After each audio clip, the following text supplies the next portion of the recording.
Ooh. Okay. Hey humans, it's Plum. Welcome back to Forget Me Not. Last we left off, we couldn't find the missing pages from Alfred's journal. We looked everywhere, and we learned a lot of depressing facts. But now we're gonna continue to the rest of the house where the music is really, really creepy. And maybe we'll run into our dear brother. Maybe. Who knows? An assortment of notes. Okay. I'm afraid. I should check around up here first. Oh, what's going on down there? Okay, we're gonna go over here then. Hello? Ooh, letters. Plant. Wonderful. Ooh, is that the outside? Painting? Please don't kill me. Clock? This is the storage room. It's locked from the inside, though. I can probably get in through the kitchen. Oh, sorry. I meant to check the clock. Excuse me. I meant to check the clock. Maddie? There's tea. Nothing? No? This is creepy music. No? No? No? Okay. Whatever you say. Yeah, the back living room. Wait, does that mean this leads to the... Ah, okay. Okay, I see. What's over here? I don't need to go outside right now. Okay. Wait, so the kitchen is this way, right? And then we can go to the storage room? I need to find the key first. Oh.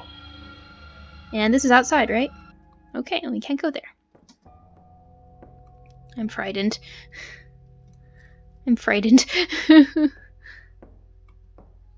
Hence why I'm just speeding through everything. Ooh woo. Okay. I should check around down here first. Okay.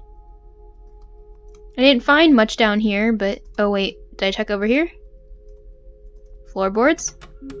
There we go. Picked up another key. Where does this one go now?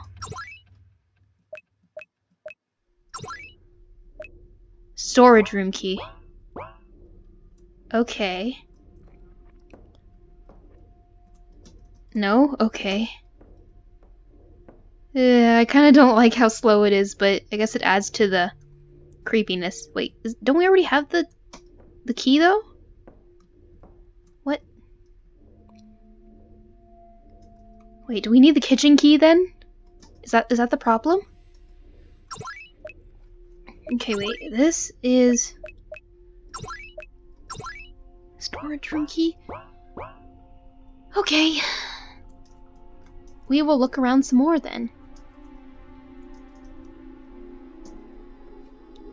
Okay, wait.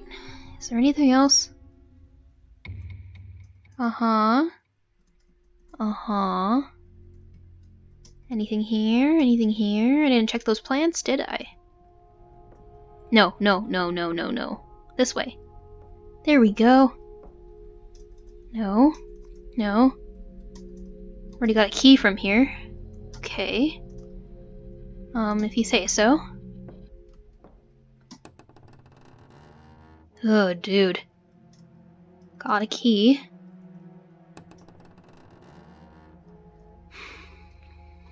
Where could it be? Oh, dear goodness. No.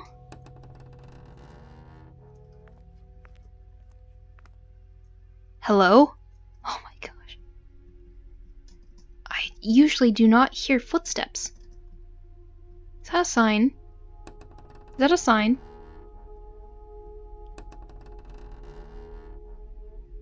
What the heck?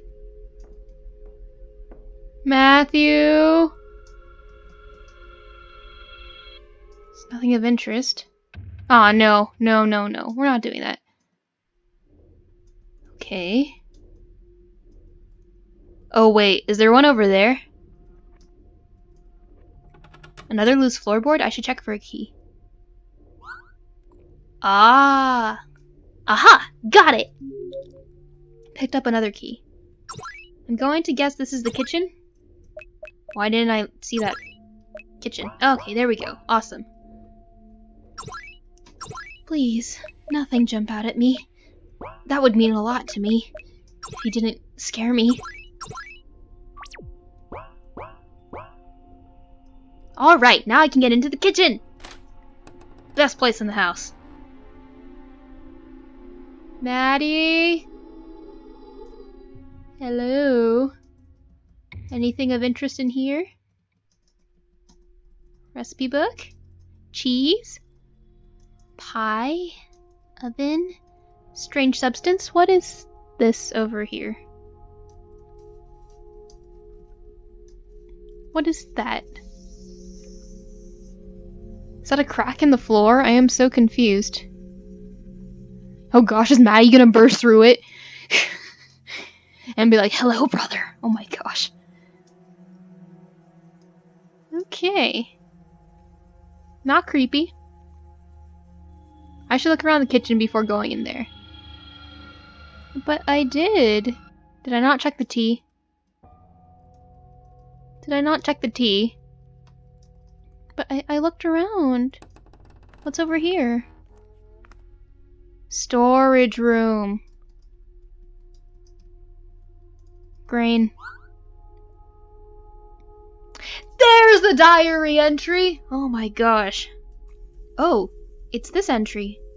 From right after we first found out about all this. England, France, and I think we were here. We were making dinner together. And getting along surprisingly well. And Maddie said... Oh, flashback time! You know, it's nice doing things like this together. All four of us. Yes, it is rather pleasant, isn't it? Alfred, don't eat the cherry tomatoes. We need those. But I like them! Ugh. I'm glad you're eating vegetables, but wait until dinner is ready. Where's the alcohol? France, you're not going to make one of those dishes where you light it on fire, are you? Of course I am. Why else would I need the alcohol? Don't ruin our cooking utensils with your bloody fire food! Well, technically it's Maddie's stuff, so... You don't lose that much, Iggy. I don't mind. Really. I remember him being really quiet that day. I mean, he always was quiet, but I remember England and France started arguing, and he just laughed. This music, oh my god. France, put the alcohol back. No, I need it! You frog-faced git, can't you cook something that doesn't involve being a pyromaniac? I am not a pyromaniac. This is how you flambe your dish. Flambe my ass. Oh, no. Hey, Maddie? Aren't you gonna stop them? I don't know. Should I? They seem to be having fun. They have so few opportunities to have fun, don't they? What? Hey, Maddie, they could hurt each other. We really should stop them. I don't know. They're adults, right? Besides, I need to talk to you about something. This concerned me some. I had been noticing some strange behavior from him for a while, and it was hard to approach him for a long time. I had a feeling that was what he was talking about.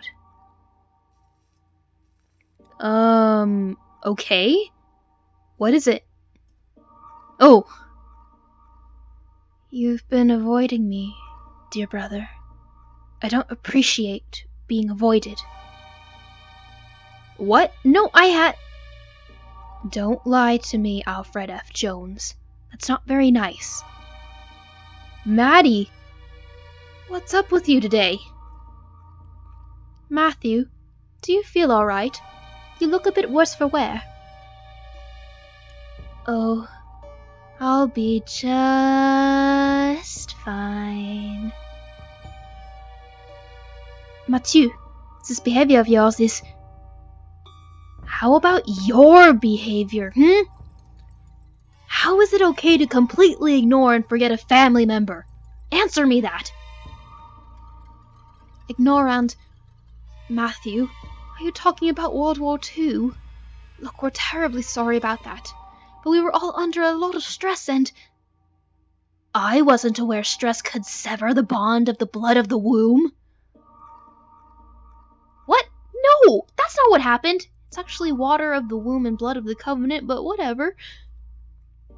Okay, I'll admit we shouldn't have treated you like we did. We were wrong, but... No buts. I don't want to hear your excuses.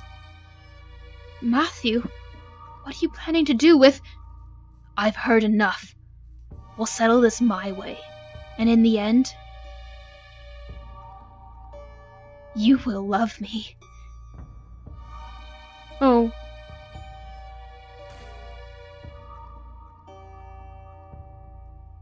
Yeah. That really hurt. I knew he was strong like I was, but I guess I never really fully believed he could, or would do that.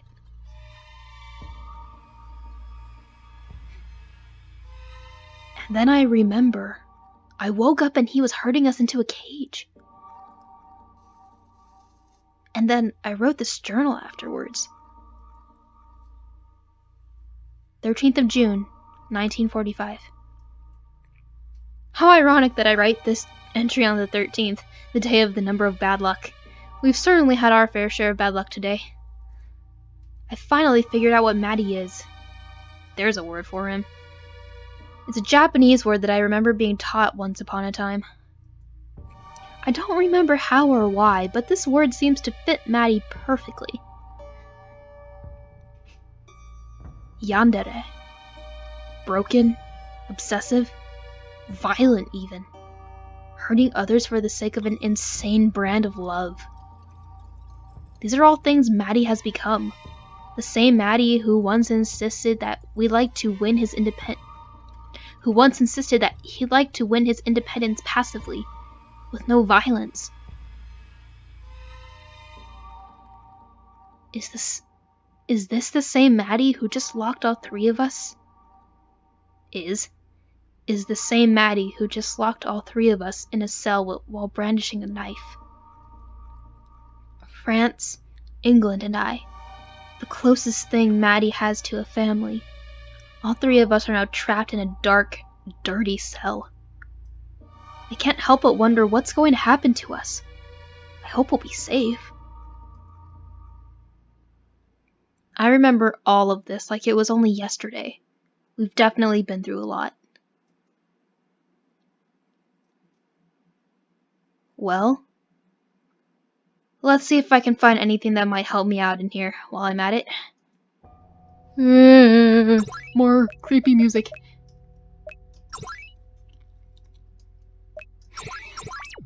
Ooh, okay.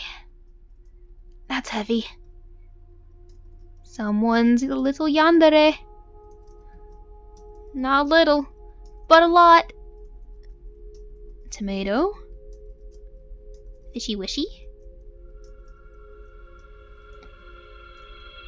Is there seriously nothing in here?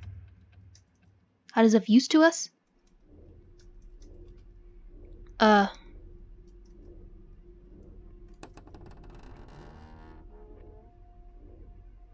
I didn't find anything in there. So, maybe I need to look around some more?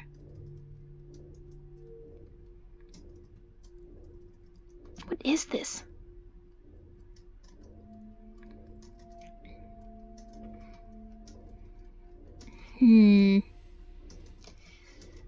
No. What's this? I can't read it. The ink's dripping. It looks like there may be some numbers on it, though. I'll keep it and look at it again later, I guess. Picked up wet piece of paper. Let's see. Where else can I look? So what did we get?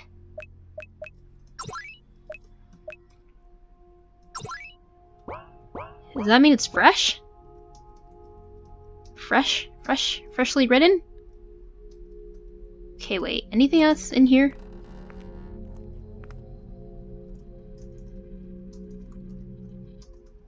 How did I miss that? No. Please don't have a body be in this box. No.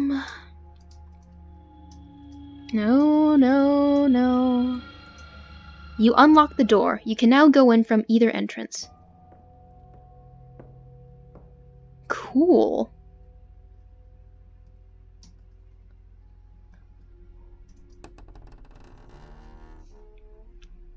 I have this feeling I will have to lock the door at some point.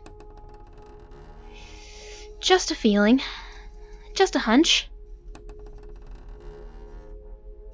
Just waiting for the day someone will pop out.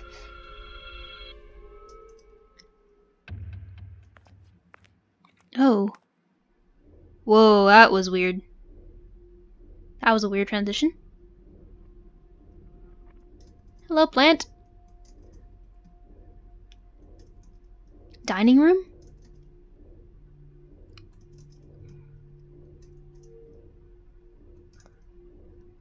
This is some of the fine china. We used it when Maddie had guests over. It's fine china. Just like the actual china. Hey! Sorry, couldn't help myself. This isn't meant to ship them.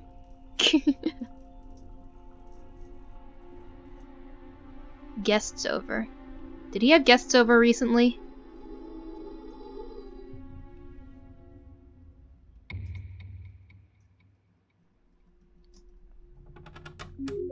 Picked up another key. Why the heck are the freaking keys buried under the floorboards anyway? There are an awful lot of paintings in this house. Maddie doesn't even paint though. Please don't kill me. Wine. Tea. Jeez, he even left out old food. Did he have guests over? I think this was some wine from California. Why does he have this? He could get much better wine from any elsewhere if he wanted. Wine, huh? This smells like Kool-Aid? Why would you make hot Kool-Aid? And why serve it in such a nice container? Such a waste! His face, oh my gosh. Okay, wait, what's up with the vino though? Like, what is going on? I have a bad feeling for some reason. Please don't be in the kitchen. Okay. Okay, what's the key that we got? Basement key. I don't know if I want to go down there, dude. I don't know if I want to go down there. Still can't read them.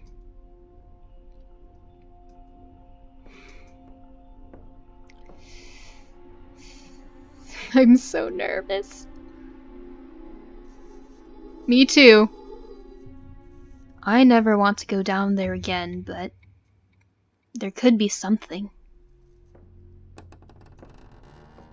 Maddie. Yikes. It's still just like I remember it down here. The memories. I feel like I'm being watched. Oh no! I feel like I'm being watched. Let me just get whatever might be down here and get out.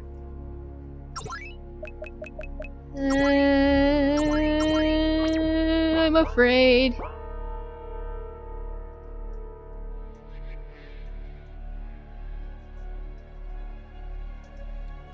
Oh dear.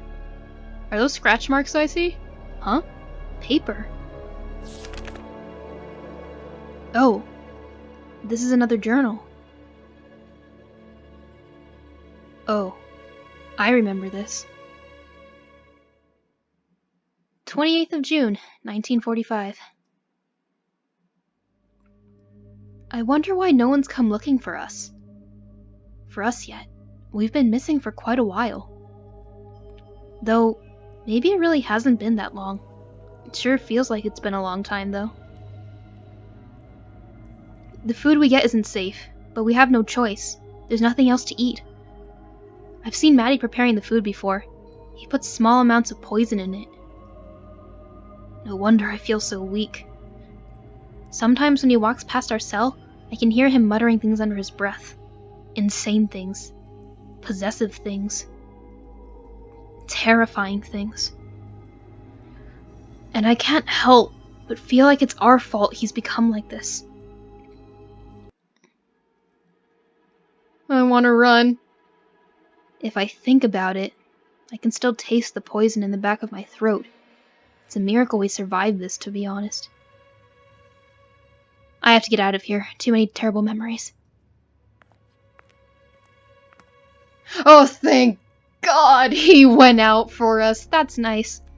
This is taking too long. Every second I spend here is another second Maddie has to possibly capture more nations. I just realized I don't actually know who he's managed to capture. Ooh. I know England and France are free. Sort of. He watches them like a hawk. I know he has Cuba and Seychelles.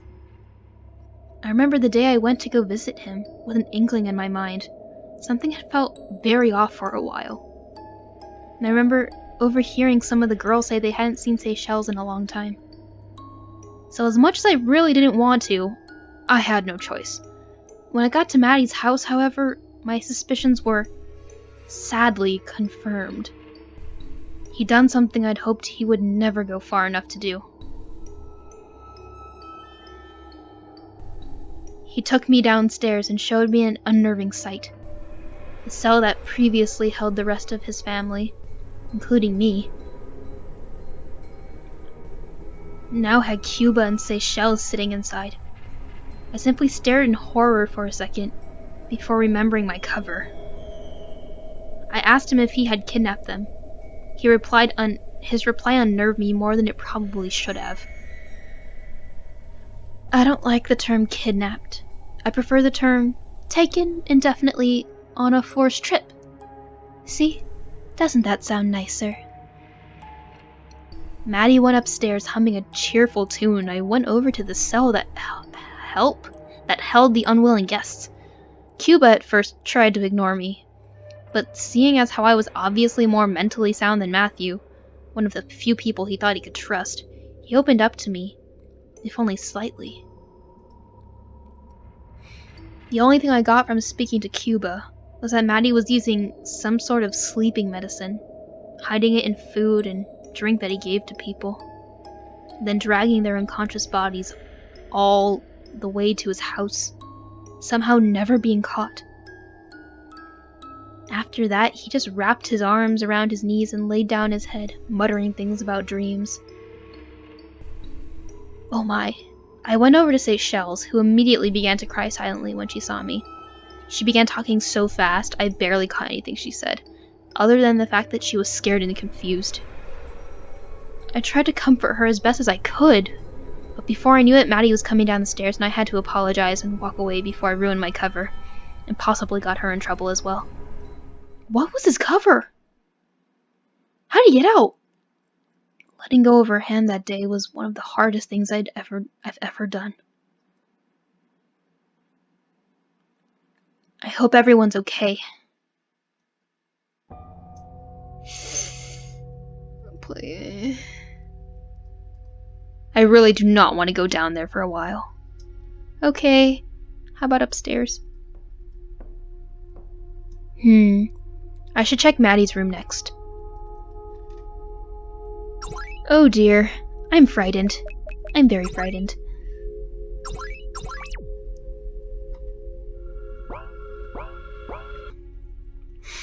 Okay. We'll go into Maddie's room and then see what happens. Or whatever room we happen to go into will be the last room, and then we'll call it a day. Oh dear.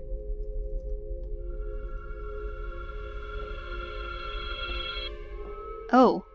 What? Another corridor? Oh, another corridor. This is my room. I doubt there's anything in there, but it wouldn't hurt to check. Oh, floorboards. Picked up another key. Let's see, what kind of key do we have?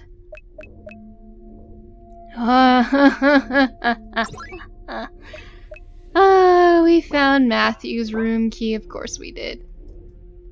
I remember reading this. It's called The Hangman. I don't remember the ending, though. Well, it wouldn't hurt to read it, right? I don't know. Then through the town the hangman came, and called in the empty streets my name. And I looked at the gallows, soaring tall, and thought there is no one left at all for hanging, and so he calls to me to help pull down the gallows tree.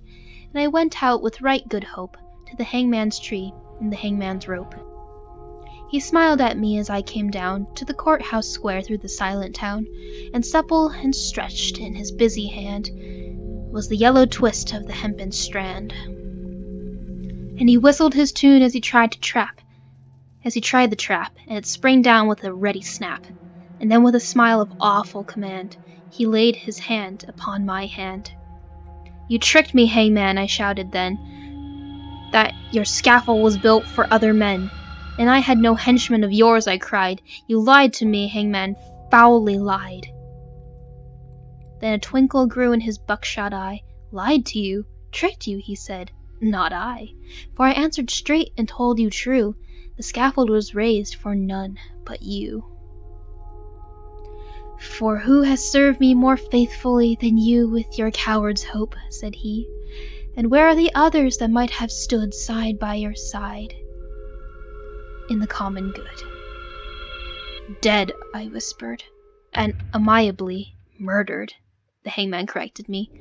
First the alien, then the Jew.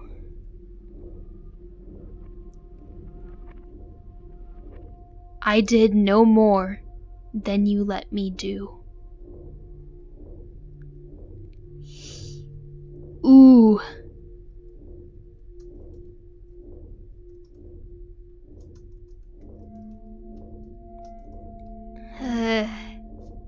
Ouch.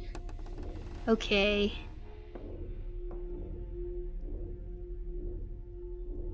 This in the way?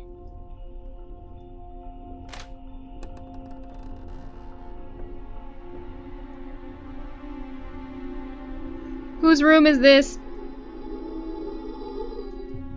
Oh no. Last night, I woke to the sounds of someone crying. It was an eerie sound, and surprisingly loud as well. Although I wanted to check it out, I was a bit scared and tried to ignore it by hiding under the covers. Today at breakfast, I told my roommates all about it. That was me, she replied shakily. What a relief, I thought.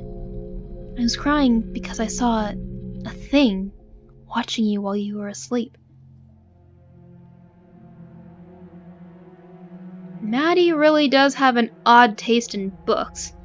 I know he's crazy, but still. Is this his room? Is this his room? It's an old mirror, clean but old. Nothing of interest here. I don't know if I want to read these. Oh, there's a whole stack of journal entries here. Let's see. 1st of July, 1945. It's Maddie's birthday. He spent the entire morning down here trying to get us to sing happy birthday to him. Needless to say, no one was really in the mood. He seemed to pout a little before saying he was going off to get himself a birthday present. I remember how excited I'd been to celebrate his birthday with him, once I remembered him again. Now, everything's changed. My brother has become an object of fear, terrorizing us on a daily basis and forcing us to ingest trace amounts of poison so we won't have the energy to escape. The worst part is, he's not shown this side to anyone else. That I know of. Which means we're all alone, with no means of help. We'll have to help ourselves if we ever want to escape this cell. I have an idea, and in 3 days, I'll put it into effect. 4th of July, 1945. It worked. We're free. For now. Since it was my birthday, Maddie told me that I could have some cake. He laughed a bit and said that he'd gotten chocolate. My favorite. He almost looked like Maddie again when he laughed. When he left to go and get it, I told England and France my plan. They were reluctant at first, but with a little persuasion, they agreed to play along. France found an old dagger of his stuffed in his coat pocket and gave it to me after making me promise not to actually hurt them. I agreed. When Maddie came back with the cake he was going to give me, had probably been poisoned too. France and England flew into hysterics, insisting that I was terrifying them and they demanded I be removed. Maddie gave me an oddly cold and calculating look before asking me what I'd done. I don't remember exactly what I said or did. Most of the day has been a blur of craziness. I probably waved France's dagger around a bit for effect. But in the end, I managed to convince him that I was like him. Broken. Crazy. Cold. A yandere. Like him. Maddie seemed delighted, which surprised me. He said that it was a lot of work to do on his own, and he was grateful to have some help. Then he opened the cage and let me out before setting some ground rules. He said that he didn't really mind the other nations having relationships amongst themselves, as long as they all loved him most. I said nothing, not wanting to ruin the progress I'd just made. He also said that while he tolerated relationships among the nations, no human deserves to have them. He held his knife up, almost as if inspecting it in the light, and said, "If they touch them, they have to be removed. You understand, don't you?" A cold chill went down my spine, but I just nodded mutely. Maddie then looked at England with a twisted smile, and said in a voice as thick as honey, "I wouldn't look for your neighbor, by the way. She's taking a permanent vacation." England stared in shock and horror for a minute, before burying his face in his hands. England used to be very close to his neighbors. Maddie watched him for a moment, before England started to cry, then turned to me with a frown and a sigh. "Aww," he said, looking down at his knife. "He's upset. I don't like it when my loves are upset." I was finding it extremely hard not to make any comments that would ruin my cover, so I just nodded and sighed as well, as if also disturbed by England's tears. I was, but not in the same way. Next, Maddie informed me that Yvonne... Oh no! Not my 2 babies! Maddie informed me that Yvonne was in on this too. That surprised me, to say the least. I always knew he was cold and broken too, but seeing the way he reacted to Belarus when she had flown into one of her love tangents, I would have thought he'd have avoided Maddie like the plague. That's not the case, apparently, because what Maddie said next was that he and Yvonne had agreed to divide up the world. Maddie explained it as such. If Yvonne gets one half of the world to become one with him, and I get the other, then, if we are also one with each other, we'll have the whole world! Isn't it amazing, Alfred? He looked at me with such a crazy look in his eyes that I almost jumped.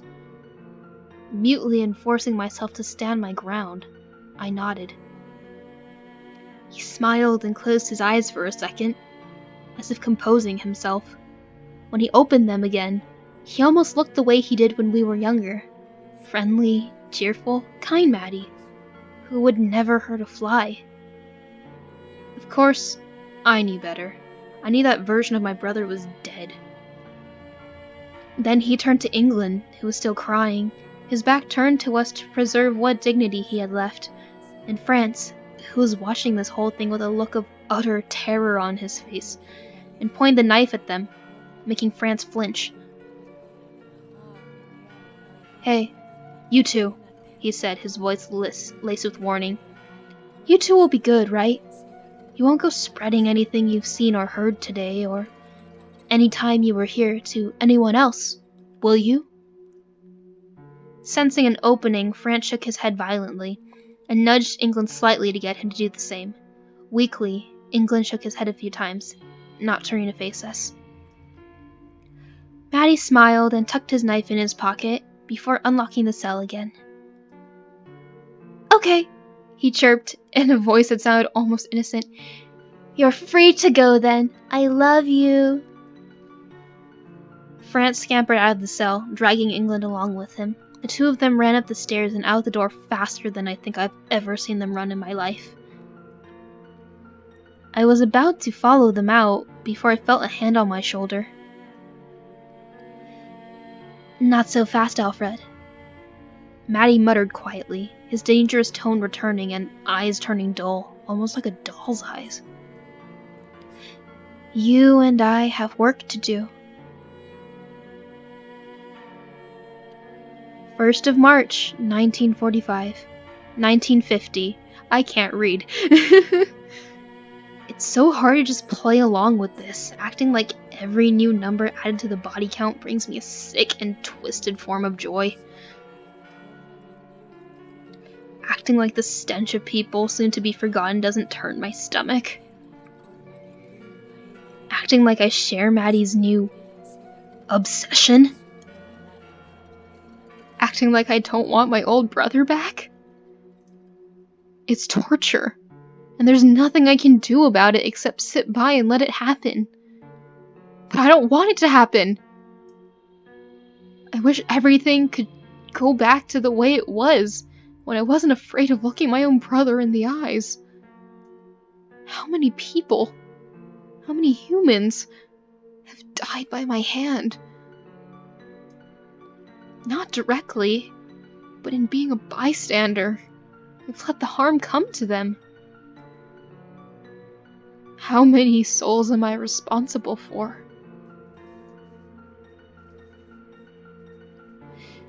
I never wanted it to be this way.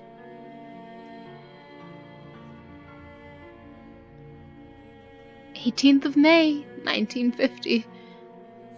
Kiku, I'm so sorry. I screwed up. It's been an eternity since I've felt it safe enough to talk to any nations outside of the three of us that know Maddie's secret. I think it's been about 5 years since the day I was let out. Maybe a little less. Either way, I decided to chance a visit to someone I haven't talked to in a while.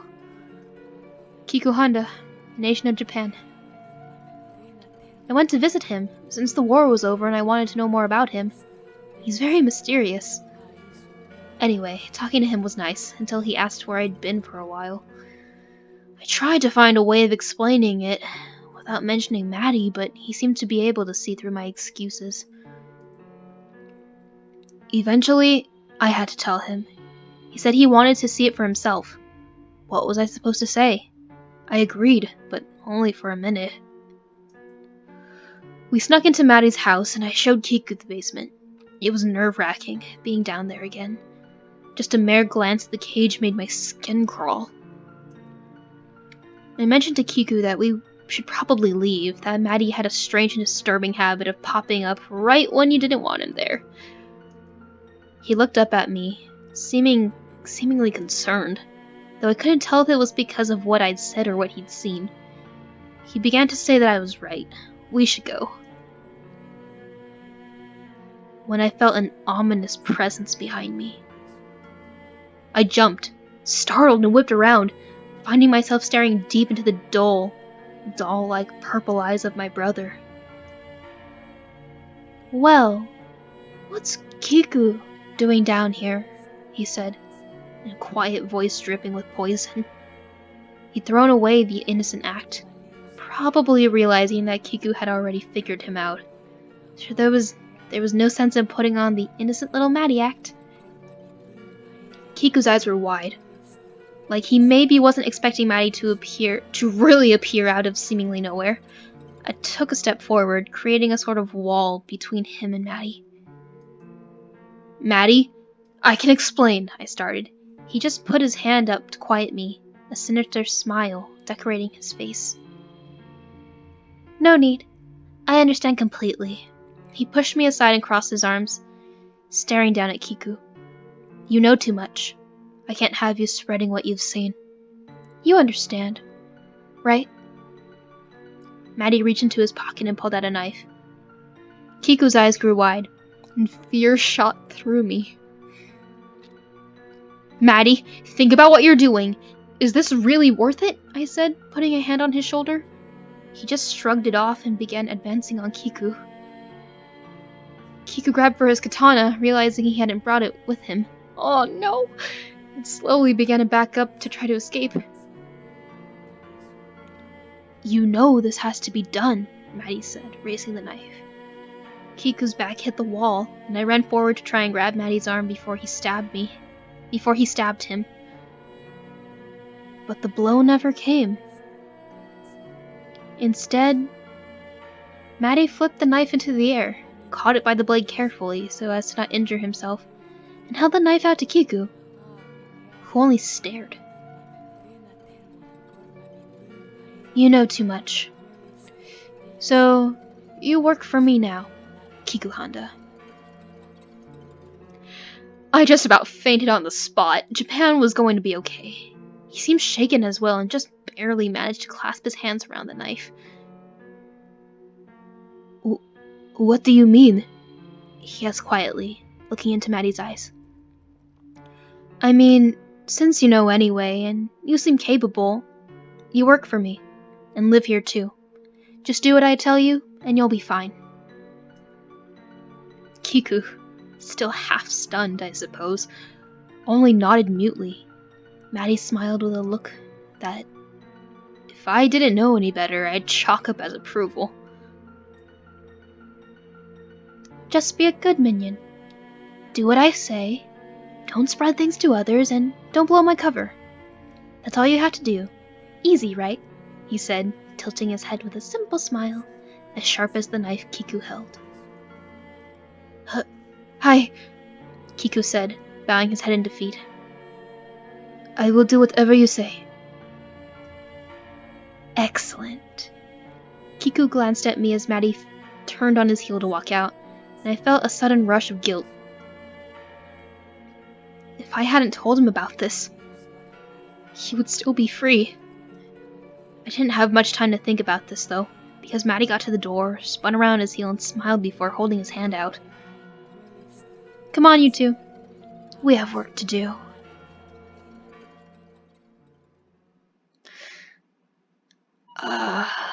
Yeah, I remember that too. Poor Kiku. Uh-oh. Japan! Holy shit, Japan should still be here! I know we had a room here. Uh-oh. Uh-oh. No, I'm not moving. Japan's room should be somewhere on the second floor. I have to find him. Oh my god. Well, now we know why Japan is on the title screen. Oh dear god. Well, now we have another mission. Next time we're gonna go look for Japan, and hopefully he's okay and hasn't cracked under the pressure either. So see you in the next vid, guys. Peace. Oh dear god, I'm scared.